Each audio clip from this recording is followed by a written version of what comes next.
Now we go to reactions this evening to the budget debate presentations of Prime Minister Andrew Holness and Opposition Leader Mark Golding. Here's Javon Keys with that story. On Thursday, Andrew Holness made his sixth budget debate contribution as Prime Minister.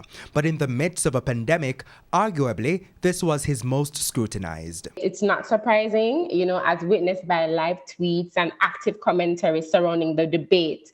And this growing interest, it's consistent with the move towards the concept of open government. So Jamaicans have become increasingly concerned with obtaining access to accurate, comprehensive as well as timely information on the country's budget. On Tuesday, Mark Golding premiered as opposition leader. As a first go at the wicket, I think it was very good. And he is very much in line as a prime minister in waiting, and he showed his maturity.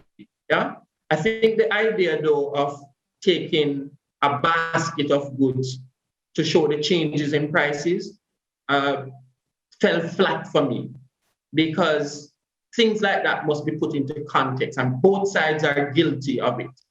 Yes, it's political theater and it provided a good laugh, but it certainly didn't work for me.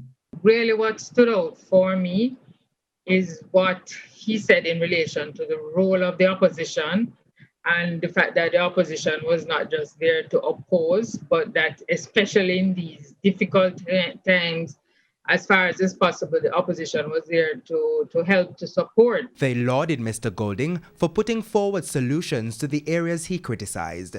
As for Prime Minister Andrew Holness, he attempted to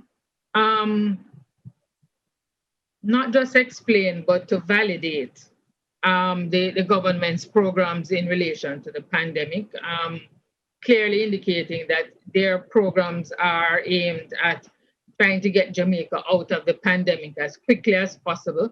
And they felt that what they have been doing is in fact the best approach. The Prime Minister, for me, as it relates to crime, fell flat, because I heard nothing new as it relates to crime. There is still this heavy reliance on ZOSO and SOEs, and we recognize that it's just not working. They also criticized the Prime Minister's excuse for not taking the vaccine first. Finance Minister Dr. Nigel Clark will close the budget debate in Parliament next Tuesday. They expect him to strongly defend the proposed policy directions proffered for the new fiscal year. Javon Keys, TVJ News.